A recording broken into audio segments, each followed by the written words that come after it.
Hi, everybody. Welcome back to BSB Preview. Apologies to my dog. I don't know what is wrong with her, why she's barking, but she's excited. You know, she wants your June releases now. There you go. So we are here to talk about Both Strokes books, July releases. This is a preview, a snapshot, a tease of those books. We have a couple of our authors having technical difficulties, so I hope that they will jump in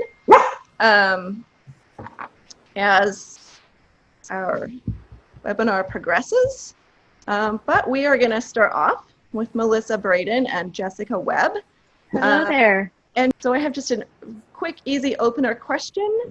What is your quarantine hobby? Okay, Jessica, I'm gonna let you go first. I have so few hobbies right now. I gotta figure it out. Quarantine hobby. I've been sewing a lot. I feel like a very gay pioneer.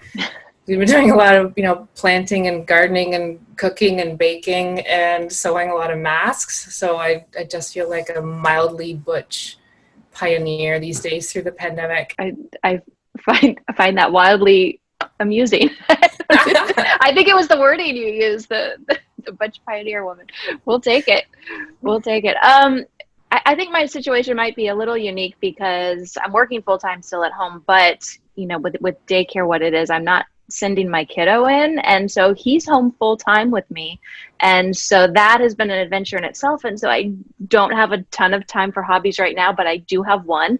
And while Jessica was taking us through her pioneering, I came up with it, and that would be that I am binge watching Downton Abbey. Don't spoil it for me, please. I'm on season 2, episode 8, and I'm hooked.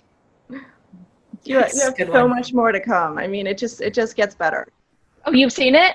Yes. Yeah. Oh, yeah. So you know my life right now.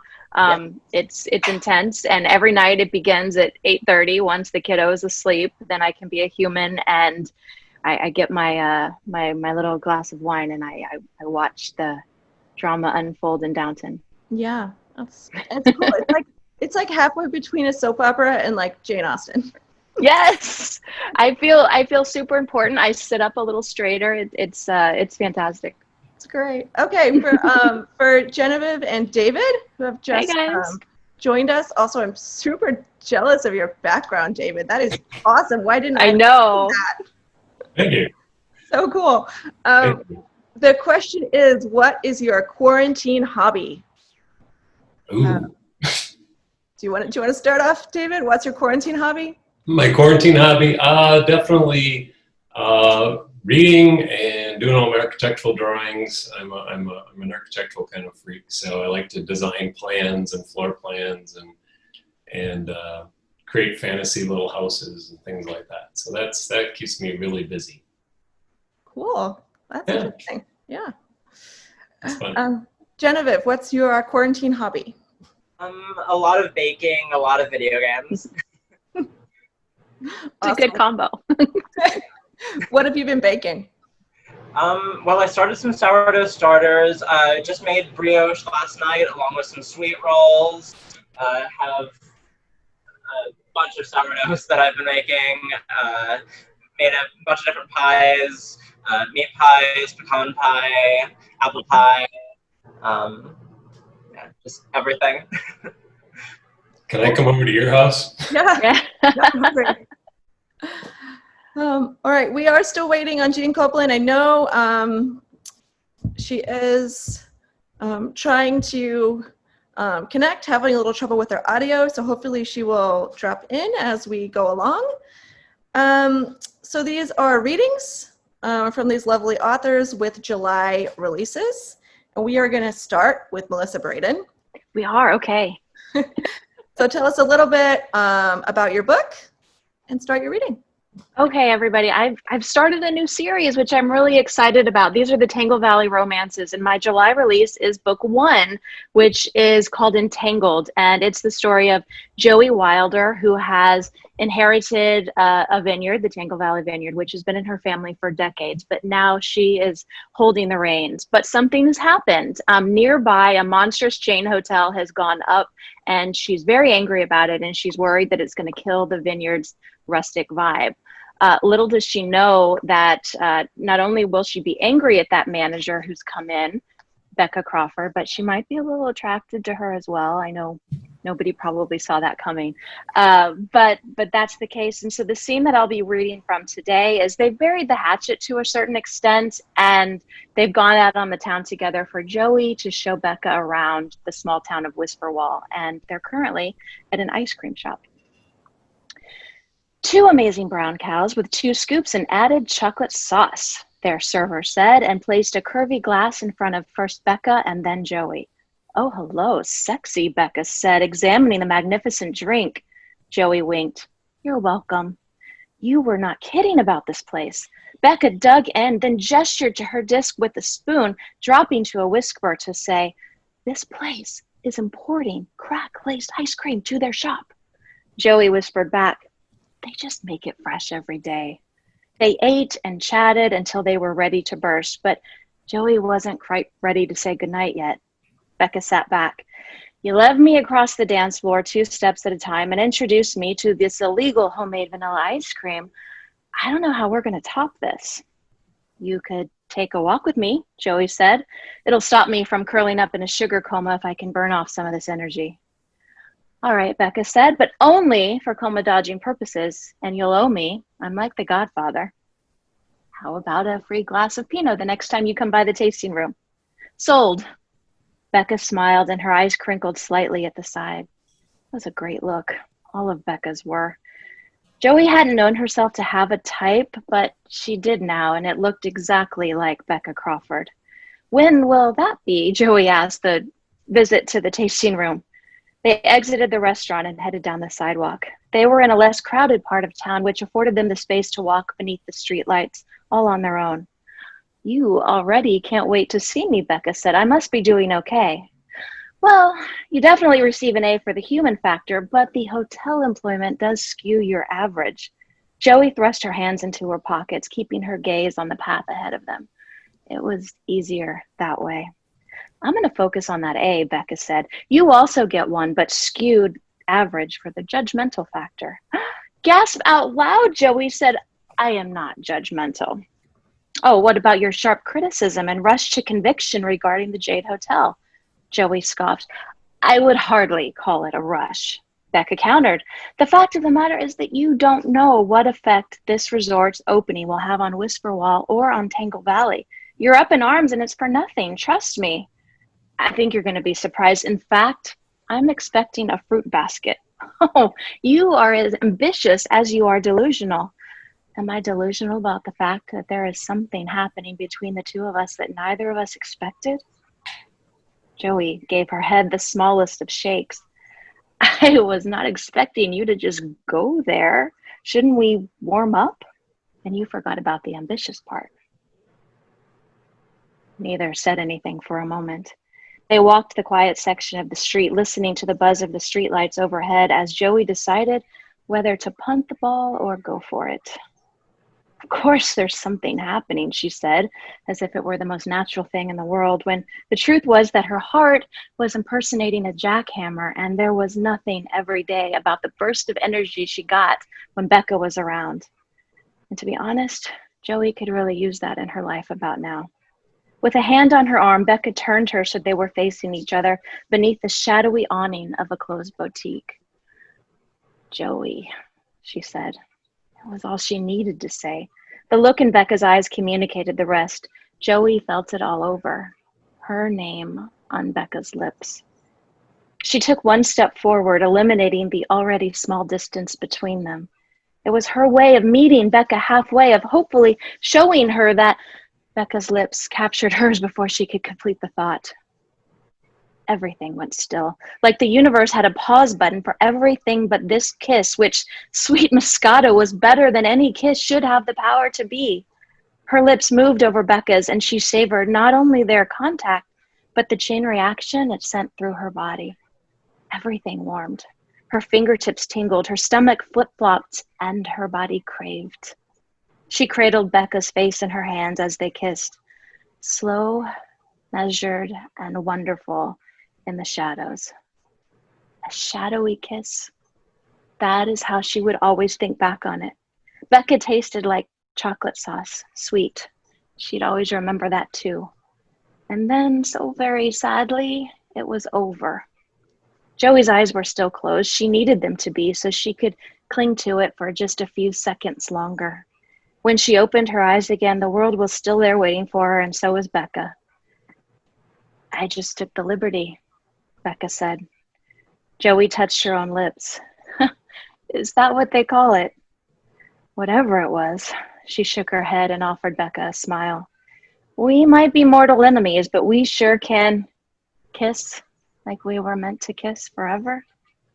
Joey exhaled and met Becca's gaze in the dim light. Yeah, what you just said. That's it. What Melissa Bird just said, you guys. So yeah, that's Entangled. The kiss might be over, but the book is brand new, out next month. There's a lot still to happen. Alrighty. Jean Copeland, do we have your audio? Yeah. Oh, we can't hear you. I'm sorry, Jean. Oh no. Oh no. No, I'm sorry. I don't know what. Dear. All right, you guys, we are going to switch to Jessica Webb and hopefully come back to Jean. So Jess, why don't you tell us a little bit about your July release? I'll show you somewhat awkwardly my July release. Can you see Stormlines? Yeah. With the pandemic, I don't actually have my author copies of my book yet. So Stormlines is about Marley, who is a cop, and she's not a cop that's very good at following the rules. And she ends up taking care of a young girl who's taken from her father's drug house. And she really needs some help. And she gets that help from Dr. Devin Wolf, who's a psychologist who supports mental health workers. So I'm going to read right from chapter 1, which is from Devin's point of view, where she actually meets Marley. So this is from Stormlines. Everything was fine until it wasn't. Devin Wolf dodged the hypocrisy of the thought, even as she dodged puddles on the sidewalk. She was thankful the rain had driven most people indoors into cafes or cabs. She and her somber black umbrella had the sidewalk to themselves. The rain meant she had a reason to keep her head down and avoid looking at anything or anyone. Agoraphobia was tough. An aversion, not a phobia. She'd patiently explained that to her therapist last week. Devin had developed an aversion to being out in public. She had no real sense of dread or panic. She was just strongly disinclined to be out of her house and around other people. Temporarily. Everything was fine. Except it wasn't, hence the therapist. Devin skirted the edge of another puddle on the sidewalk. She pictured her therapist, Ash. Ash did not care about Devin's distinction between aversion and phobia. She didn't care. Devin was a psychologist who had spent the last 5 years focused on the mental wellness of the entire healthcare team at Hamilton's busiest trauma center. No, Ash only cared about digging down into why everything had started crumbling in Devin's world and how she was going to rebuild. Devin cared about getting back to work. That's where she was heading now, a meeting with human resources to discuss her return. She hoped for another month of leave and a gradual re-entry, allow some time to build up her stamina again, to carry the weight of others' pain, to run the programs meant to keep frontline health workers at work and feeling okay without running herself into the ground again. Another gust of rain tugged at Devin's umbrella. Just as a delivery truck sprayed water as it sped down King Street, Devin edged closer to the buildings, eventually stepping into a small alley. The world grayed as the truck roared past in a fascinating, disgusting spray of dirty water. An odd vacuum of sensation followed the truck's passing, and then she heard a whimper of breath. Devin peered down the alley toward the bare, hurt sound. She could see a pair of legs, boots and jeans sticking out from behind one of the bins. The legs moved at a convulsive twitch and then went still. Devin entered the alley, the sound of the street swallowed by the brick and stone and concrete. She heard whimpering again, a moan. Devin's breath felt trapped in her chest. It was a woman, maybe 30. She was bleeding, her white button-up shirt soaked with rain and blood. Dark blonde hair was plastered against her face, her skin pale, except for the dark patches of trapped blood. The bruises made Devin angry. The blood made her scared. The woman's eyes were half closed, her eyelids flicking rapidly. Was this a good sign or bad? Devin knelt in the puddle made by the gushing downspout. Hey, I'm gonna get you some help. She raised her voice to be heard above the storm and the interminable gushing of the downspout. The woman didn't respond. Devin dialed 911. She answered 11 questions about the time and place of the patient's condition. The woman was so still. Even her eyelids barely flickered and Devin's chest went tight with an odd, disassociated panic. Devin reached for the woman, pressing her fingers gently against her neck, feeling the warmth and strength of the artery. The woman groaned and her arms collapsed to the ground, moving restlessly. Hold still, Devin said, the gentlest of commands. I've called an ambulance. They won't be long. The woman didn't seem to hear as she lurched forward and gasped, her eyes flying open as if suddenly aware of every pain and assault to her body. Devin leaned in when self-preservation told her to move away. She put a hand on the woman's shoulder, crouching lower to get into her line of sight. Easy, you're hurt. The ambulance isn't far. Sit back. Easy. The woman closed her eyes and groaned, the attempt at sitting up causing her blood to seep again. Devin picked up the woman's hand and placed it over her abdomen, and she placed her own hand on top, pressing slowly with a mimicked sureness. My name is Devin, she said, hoping to distract the woman. I work at Centennial Hospital, and I know someone's going to be here any minute. A doctor? The woman's voice was low and scratchy. Devin smiled. Not the kind that will help all that much currently. She applied a little more pressure, and the woman's eyes dimmed with pain as her body slumped. Devin wondered if she'd passed out. She didn't think she'd lost enough blood to be dangerous, but what did she know?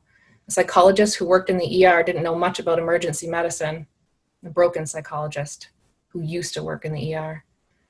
The faint stirring of sirens sounded above the din of receding rain. Hope bubbled in Devin's chest. She kept even pressure on the wound. The woman's lips were moving, but she seemed to have no real energy for sound. What's that? Devin said. I didn't quite catch it. The woman moved her free hand to her pocket and pawed weakly. Devin reached past the woman's hand into her pocket, aware of the unasked for intimacy of every shared movement. She pulled out a wallet and flicked it open. A badge, Hamilton Police. This makes things interesting, doesn't it? Devin said. The woman gave the hint of a smile. Her eyes were a grayish blue, and Devin could see a world of hurt there. Devin looked back at the wallet. Constable Bridget Marlowe, she read. The woman closed her eyes. Marley, she said, the name quiet but distinct. Thank you. Awesome. Thanks, Jess. Sounds great. Any sound yet? Yes. Yay! Awesome. All right. You want to go next, Jean? In case. I think I'm ready by now. All right. So tell us a little bit about your July release. One Woman's Treasure is a contemporary friends to lovers romance. And it's about Nina and Daphne, who they meet by a weird chance and end up having antiquing in common. And so they're both in the same place, that they both went through bad breakups, and they're really just looking for friends. And so that's it. They're just gonna be friends. So at this point, Nina is hooking up with her ex that she broke up with, and for a sexy little interlude, but she's kind of surprised at where her mind goes after. We've gone through a lot, Lacey. Life changes, personal growth, hopefully some healthy introspection. Do you honestly think we could pick up where we left off? Lacey slid a seasoned olive into her mouth. How about a fresh start? As two single women who are attracted to each other's minds and bodies. The canvas is totally blank, Nina. We can paint whatever vision we want for us. Nina blinked at the glare of optimism coming off Lacey's face. She emptied the bottle into her glass despite already having a heavy wine buzz. Lacey, we should revisit this conversation with sober heads. I have to get going. She slipped off the bar stool and grabbed the edge of the table for support. Where are you going? You just poured the last of the wine. Nina's attention drifted between the glass and Lacey, and I know better than to finish it. Are you okay to drive? Yes, I'm just down the street a few miles. You shouldn't drive, Nina, even if it's a few miles. Nina unlocked her phone. Fine, I'll Uber it then. Lacey slipped the phone from her hands. Please, let me drive you. Nina licked her lips and dangled her keys in Lacey's face. I do not need you to walk me inside. Moments later, the precise scenario Nina had not wanted to transpire began transpiring when Lacey trailed her into the kitchen from the garage and corralled her against the counter. Lacey's strong hands held her face steady as she slowly traced her bottom lip with her thumb.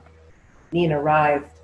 The moment their lips touched, warm wetness flowered between her legs. She grabbed Lacey's rear end with both hands and pushed her hips toward her, grinding against her to alleviate the ache. "Take me upstairs," Lacey whispered. Nina's head fell back as the natural ecstasy swept her away from reality. "I want you so bad, Lacey." Lacey tore into the button and zipper on Nina's pants and plunged her fingers in. It had been so long since Nina had felt the bliss of determined fingers swirling around her. Nobody had ever got her wet like this before, but then she'd only ever been with one woman. Lacey dropped to her knees and rolled Nina's pants down with her. Too far gone for patience, Nina shoved Lacey's head into her and pumped against her warm tongue, gasping in sheer pleasure. They eventually made it upstairs, but not before Lacey brought her to a prompt, explosive orgasm there against the counter. After they completed their animalistic half I hate you, half I miss you lovemaking, Nina lay in her bed next to Lacey with her eyes wide open in the dark. While she felt thoroughly satisfied physically, she wasn't so sure where the experience had left her head. Lacey threw her arms across Nina's stomach as she settled into a deeper sleep. Nina hugged her closer, not so much for the "and they lived happily ever after" moment their actions suggested, but for the comfort of feeling the closeness of a familiar body against hers. She couldn't wait to discuss the implications with Daphne, who was a master at listening. Even if she didn't have the answer Nina was seeking, Daphne's effusive empathy calmed almost any unsettling situation. She smiled in the dark, thinking about Daphne's sweet, unobtrusive, and often unintentional hilariousness. No matter what they were discussing, their conversations always brimmed with laughter and good vibes. Yes, she would talk about this first thing in the morning with Daphne, and together they'd craft it into a narrative that Nina would feel better about. Lacey twitched and made a snoring noise. Nina wondered. Does Daphne snore? Is she one of those people who have night terrors or need to sleep with a white noise app blasting? How did she make out kayaking today? Maybe she met someone. I don't know why she hasn't yet. She's just adorable and quirky and funny. She has such nice lips, too. As the volume of Lacey's snoring escalated, Nina picked up her arm and gently rolled her onto the other side to quiet her. Yes, Nina continued. Daphne actually has the perfect lips. Never dry, but never greasy with gloss. They seem soft, really soft, like pink pillows that probably taste like the tropical fruit Listex she's always buying. People with nice lips are usually good kissers, too. Is Daphne a good kisser? Soft lips, tropical fruit flavor, warm, tantalizing. Nina suddenly sprang up in bed and looked at the lump of covers beside her. What was wrong with her? How the hell could she go from having wild, gratifying sex with Lacey to fantasizing about making out with Daphne? She laughed inside her mixed-up head. She'd heard of fucking your brains out before, but she'd always thought the phrase was hyperbole.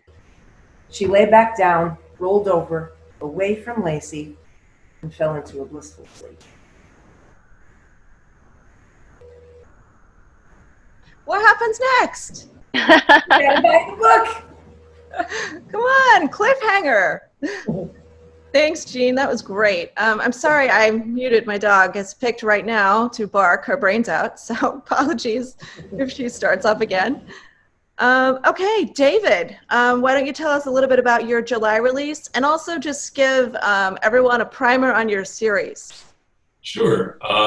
My series, this is the 5th, Death Overdue, is the 5th in the series of the Detective Heath Barrington murder mystery series. Heath is a gay Milwaukee police detective in the 1940s, and he's involved with Alan Keyes, who is a Milwaukee police officer. So they have to be very clandestine and very, very closeted and cautious. A murder has taken place. That's why it's a murder mystery. And in this scene, they are interviewing Evelyn Caldwell, who is a Milwaukee public librarian. And she's a friend of Alice Crow's, and Alice Crow is the wife of the murder victim. So they're trying to get to the bottom of who killed Alice Crow's husband, and Heath is speaking first.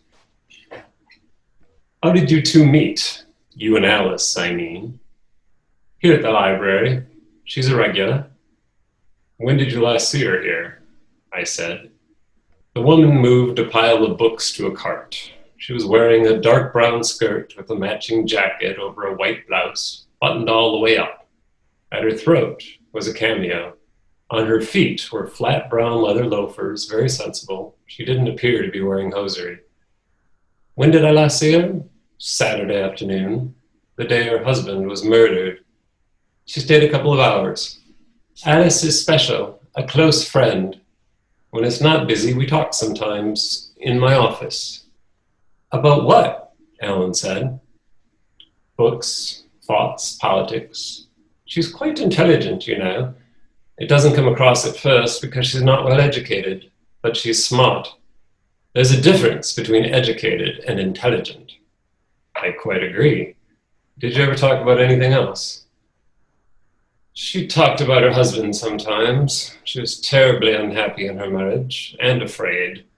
She couldn't even bring certain books into their house. She had to hide them in the laundry room. Yes, she mentioned that. It's quite sad, I said.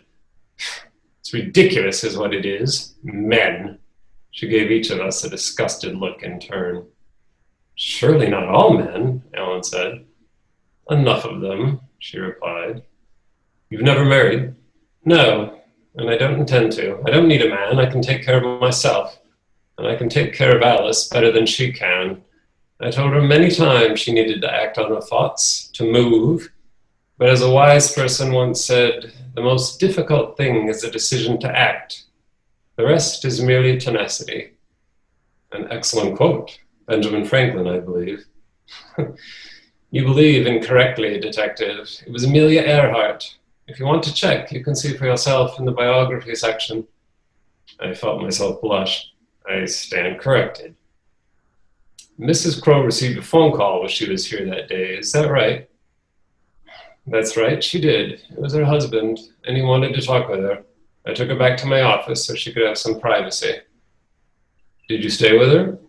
No, I came back to the desk. He actually gave her permission over the phone to return to their apartment because his appointment was over. Can you imagine someone giving you permission to return to your own home? How do you know that's what he said to her? I said. Her eyelids flickered briefly. Well, she must have told me. Or you must have listened in on the extension here, I said. Her pale face blushed crimson. Alice is my friend, and she was afraid of her husband, and rightly so. If I listened in, it was only to make sure she was okay. Fair enough. I think I would do the same in your position, Miss Caldwell, I said. Thank you for that. I think you would have.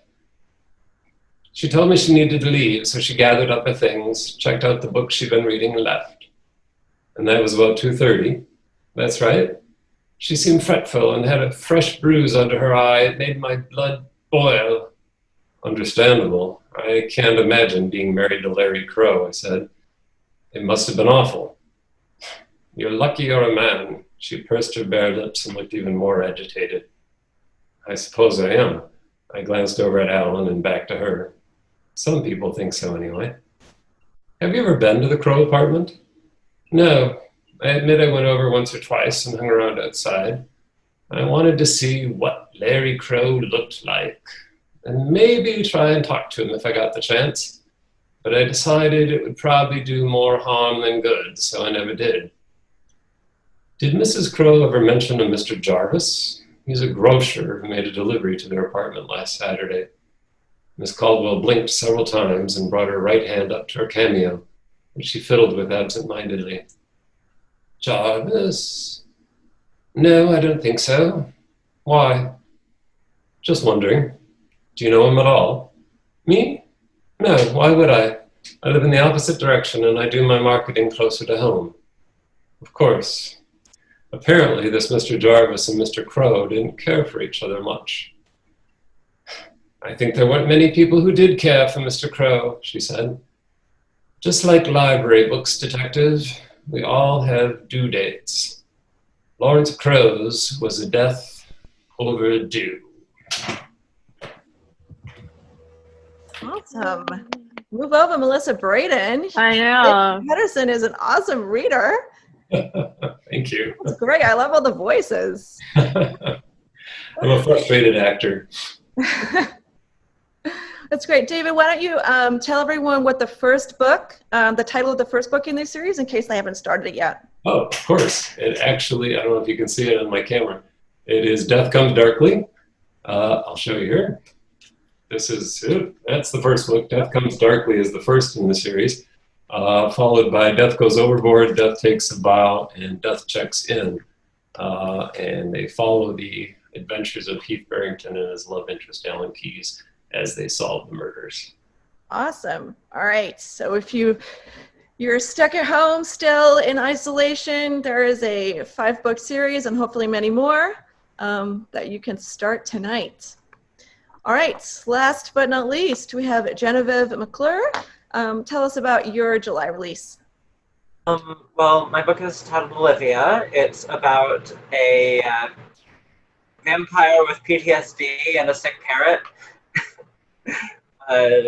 It's a paranormal romance or fantasy, and she has a crippling fear of humans and has to try to get over it to see a veterinarian and ends up falling in love with her.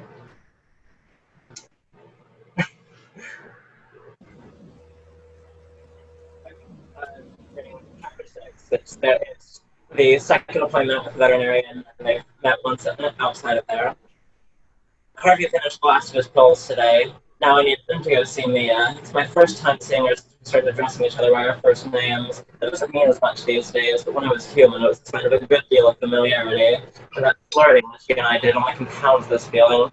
I barely know the woman, yet she expects me to act like her friend, if not more. That's not the primary reason it's bothering me, but it's nice to pretend it is. That way, I don't have to act like it's anything more during the appointment. I head over around 11. She's not that far away, and the appointment is for 11:30. Parking lot is, of course, empty, because it is a veterinary hospital at 11:30 at night, and no sane person would have any business there. When I walk through the doors, she leaps from her chair, an almost too eager smile on her face. Harvey is pretty great. It makes sense. Hey there, she says, her voice as blasé as ever. Perhaps I'm projecting. Hey, sorry for keeping you here late. It's fine. She shrugs, and I can hear a slight rattle from her coat. Had a few clients come in earlier, so I wasn't waiting up for you. Glad to hear it. I hold up Harvey, setting him on the counter. He squawks indignantly. He seems to be feeling a lot better. Thank you. I don't know what I would have done if you weren't here. There wasn't a vet who could see him. You go in the day. All I'm doing is being convenient for your schedule and charging you a nice premium for it. What happened to this time being free? She falters, and I swear her cheeks color. I do owe you, don't I? Thanks again. That guy was a real asshole. You helped me out, too. Her teeth flashed a quick smile before she turns to Harvey, who was looking between the two of us. How are you feeling, Harvey? The meds seem to have helped? He flaps at her and just has to open his big beak. Pretty. I fumble for any sort of clarification. You're very pretty, too, Harvey. I love your feathers. Satisfied with that answer, he preens. Let's go get him tested. I'm sure he'll hate me, and you can go back to being the only pretty woman in his life. I blink. I swear I used to be far better at handling people flirting with me. My wife was quite forward, and it didn't bother me at all. Sounds like a plan, I manage. We go to the same room as before. Harvey seems to understand as she sets him up on the table. She doesn't even need my help to get him to hold still. Why does he already trust her? He's met her once. Humans can never be trusted, Harvey. You should know this by now, old man. She leads me back to the observation room as Harvey waits patiently on the medical table, staring at us through the window. He may only be staring at Mia. After all, she is pretty. How is he, I ask. Give me a minute, she replies, chuckling at my impatience. Have you been doing? Seems he's a lot more talkative than the last time I saw him. He keeping you up? Not really, I reply, leaving off all the various events of the last couple weeks. He has been more energetic, though. He'll hardly shut up and keeps demanding treats. That's carrots for you. She clicks a button, staring at the screen before clicking it again, but his breathing seems to be normal now. Yeah, that medication was a miracle. Well, then I guess I'm a saint. Great, sacrilege. That ought to be a turn off. The x-rays look clean. The infection should be gone. Bring him back again soon. I want to make sure he's still doing better, but I'm glad we had it in time. That could have been bad.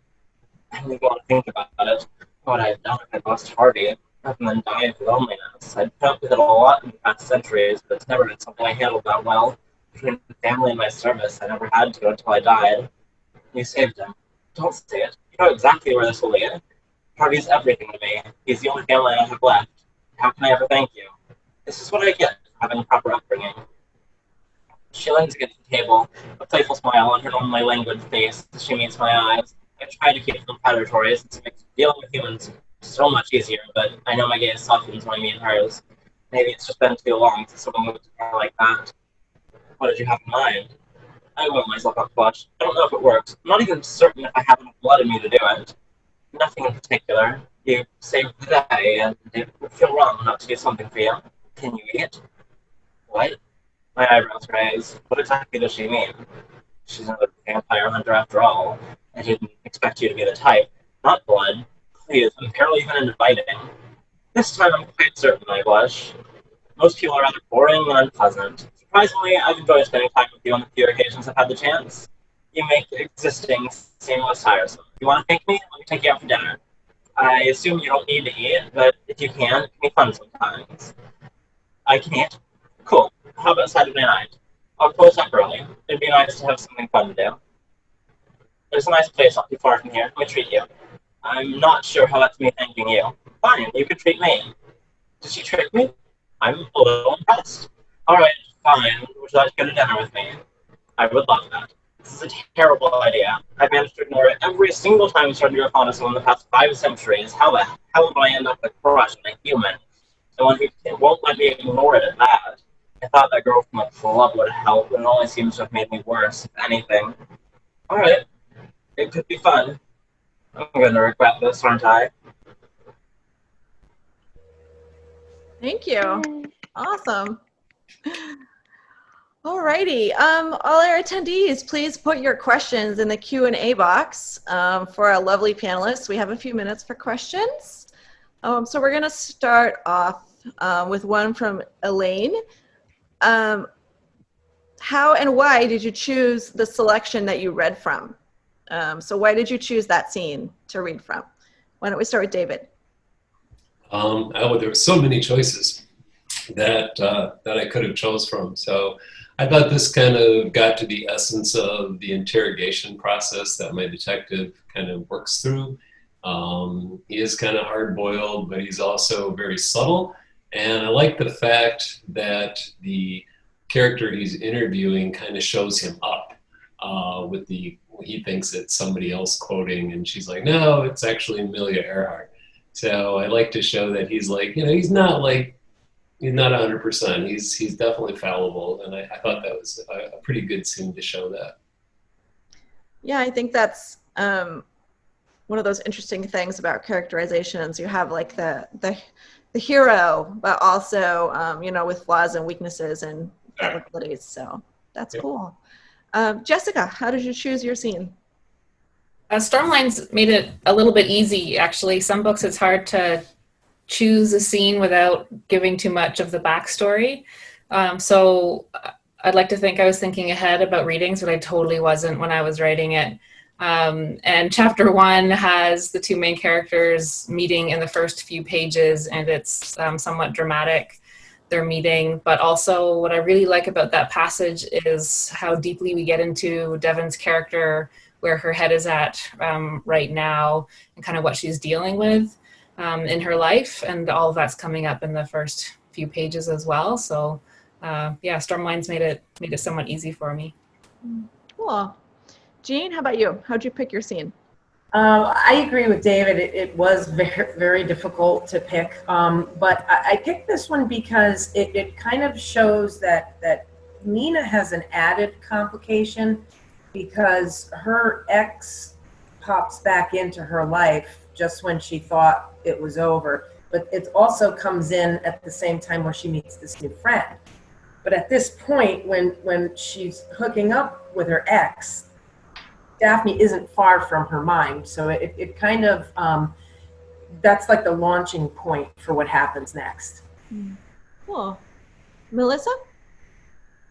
I like reading from the first third of the book. I think it's a good introduction to characters. So I kind of gravitate to the first 100 pages or so. And this particular scene showcased a little bit of flirtation, which I like, and also hinted at the conflict. Cool. Genevieve, how about you? I just really was trying to find a good scene that included her with the love interest and her parrot, and wasn't just her sinking into a PTSD-induced depression. Fair enough. All right, so I have a question for everybody. I noticed in your readings that you have very dynamic character interactions. Not always the love interest, but often the love interest. And how do you, as the author, create that feel, that tension, that chemistry, that kind of dynamite feeling between your characters? Do you have any tips or tricks in how you do that? Jess? I spend a lot of time thinking what my character is thinking, so looking through their perspective. But then I'm also always curious, even in day-to-day life, what other people are thinking about, like just all the time. I'm curious how they react to each other, how they might take offense at something that somebody said, even if I know that, the character meant it with really good intent and they were trying to say something positive. It's not just sometimes the fun and funny and powerful moments. I think chemistry and the dynamics also comes from misunderstandings and things that go wrong in a conversation. So I think a lot of the time it's really keeping it real. Because if you think about your regular life, maybe work, for example, I'm not looking at you, Sandy, but at work, maybe some of the more dynamic and not necessarily fun moments at work are sometimes when there's conflict and things are not going quite right. So taking those real true moments of life and figuring out how to embed those, I think really helps. Great answer. Melissa, how do you create that dynamite? I kind of think of it as a tennis match of dialogue in a way. You want them, especially early on, to create that tension, to make sure that the pacing doesn't get too slow. So I try to keep it fast. I try to keep pitter patter to it. But sometimes I think of it as a battle of wits in a fun way, if you can put it in that sense. And you might wage the argument, not everybody can be witty, but in this world that I'm writing, they are. And I want them to be. And so those main characters are going to have fun with each other in the early stages before the conflict creeps up too big and bold. And so, yeah, I think the tennis match analogy is always ever present in my mind when I'm writing, and I enjoy it. Yeah, cool. Genevieve, how about you? How do you create chemistry or dynamite between your characters? Good question. I guess I just try to focus on the ways that they both have things in common and have things opposing, and how that allows them to interact. Cool. All right. David, for you as a mystery writer, as opposed to, and Jess as well, where the relationship between your characters isn't the central focus, do you have any tips for creating connections between your characters when their relationships with each other aren't the focus of the book? Oh, definitely. Yeah, the murder and the mystery is definitely the focus of my books. The relationship is kind of the backstory. And when I write my dialogue, I generally write my dialogue first. I think it's kind of like I alluded to being an actor before. It's like writing play dialogue. So I just bounce ideas off of myself back and forth. I kind of have a split personality where I play both parts, and I talk to myself in voices and I go back and forth. But the romance is always there. It's always in the back of the main story, and I like to kind of keep it back there. Every once in a while it comes forward a little bit as a tease, and but I want to keep the main focus on the mystery, and I think it also fits the time period better that they're not out there, because my books are set in the 1940s. Yeah, sure. Jean, how about you? How do you create chemistry? I'd like to sound professional and say that I have a formula that I go to every single time, but it basically, I agree with what Melissa said, that dialogue has a lot to do with it. I really enjoy writing banter between two characters.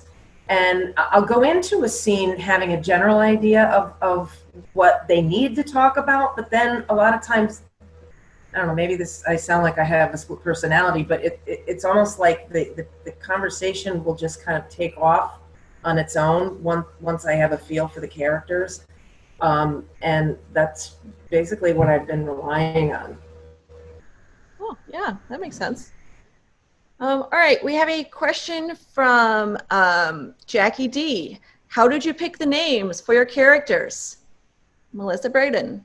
It is such a struggle. First of all, I have to like the name. I have to gravitate to it, and that's selfish, but that's just part of it. I have to be able to buy in. In terms of this particular book, it was a series, and so the couple's names didn't just have to match up, but I needed the trio of best friends to not sound too similar. So I do pay attention to things like this name ends in an E sound, this name ends in an A sound, or I don't want everyone to have a first name that starts with J. So just so it's not too confusing when readers are learning names. So there's a variety of things that go into it. And at the end of the day, it just comes down to your gut instinct. Does it feel like this character? And if it does in your soul, then you go for it. I've only changed a character's name one time. Halfway through the book in Heart Block, I switched the main character's name, but I've not done that since. As your publisher, we thank you for that. Jessica, how about you? How do you pick names for your characters? A few years ago, I heard Elaine Michaels talk about how she keeps a list of names. At the time, I didn't think I would write enough books that I'd really need to have a list somewhere, but apparently this happened. So I started doing that. So I'll keep a list, but similar to Melissa, I've got to feel some sort of connection to it, and then it's really got to fit the characters as well. But I found the list actually so I can hear something random listening to the radio, and it can go on the list for a potential future character. So it's a good tip I picked up from another author. Cool. David, for you writing a series where you have the same names recurring over and over again in multiple books, I feel like the stakes are even higher when you're writing a series. How do you feel about it? I definitely have to keep track of all the names and make sure that I get the spellings right and that Verbena is spelled with an I and not an E and all that good stuff. And like Jessica, I keep a list. I have an Excel spreadsheet of names, and not just of the characters, but of hotel names and estate names and things like that that I either have used or I'm going to use. And I also search for historical names that would be appropriate to the period, because I'm not gonna name somebody Moonchild or something like that. That would not be appropriate for the 1940s. So I definitely keep a detailed list. Cool. Jean, how about you? How'd you pick the names? Usually I find this to be a very stressful part of the process, and I usually agonize over it. I'm afraid I'm repeating names from other stories that I've written. And so this time I decided that I wanted to have some fun. So every single character in the book is named after a pet that I have either had or know personally. Dogs, cats, I'm pretty sure it's just dogs and cats. And the process was just so much fun. It's like, okay, now I have all these characters, like side characters I have to name, but all I have to do is just think of a pet that I either had or know. And it was pretty fun. That's awesome. I had no idea. So cool. Genevieve, how about you? How'd you pick the names for your characters? I just always look up a list of names from when and where the characters would be from. Like Olivia, I was looking at a list of 15th century Italian names. And it wasn't that a lot. And just other baby name things, and other times just a name that I already liked, just that I wanted to use for a character. Cool. All right, we are just about out of time. I have one last speed round question for all our panelists before we go. The question is, what book are you reading that you would recommend to our audience? So we'll start with Jean. I just started Aaron Zach's The Road Home. It's going to take me a while, only because I'm like working on 2 manuscripts and just like starting to do stuff for One Woman's Treasure.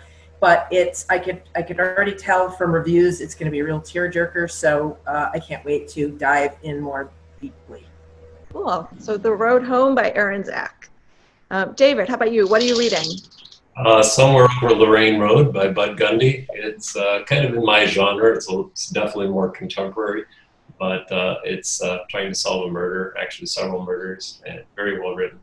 Yeah. So that's Somewhere Over Lorraine Road Lorraine Road by Bud Gundy. Genevieve, what book are you reading that you would recommend? Not Your Average Love Spell by Barbara Wright. It's a big medieval fantasy with several different romances, pirates and magic and yetis and a lot of fun stuff. Not Your Average Fantasy Novel. So that's Not Your Average Love Spell by Barbara Ann Wright.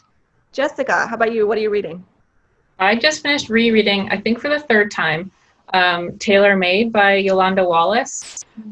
So, you know, you love a book when you go back to it, when your heart just needs something happy. So Tailor Made, Yolanda Wallace is a great read. Cool. And that one is also a Lammy winner, I believe. So there you go. Double endorsement. Melissa Brayden, what are you reading? Oh, just yesterday I finished Flavor of the Month from my arch nemesis, Georgia Beers. I'm going to have to order. Not at all. I got to order pie now. There's all this pie in this book, and now I got to order the pie. But it was the romance in the pie. So, yeah, just yesterday. It was great. You got to order the pie and share the pie. Yeah. That's important. Yeah, not with my nemesis, though. No, she gets no pie. All right, well, thank you so much. I so appreciate all our authors being here for our first BSB preview of our July releases. There are links in the chat roll for you to pre-order them. Please do so, and they'll be out July 1st if you'd rather get the book right away. Thank you, guys. I hope you enjoy the rest of your weekend. Thank you. Thank you, Sandy. Thanks. Thanks, Bye, guys. everyone. Bye, everyone. Thank you, everybody.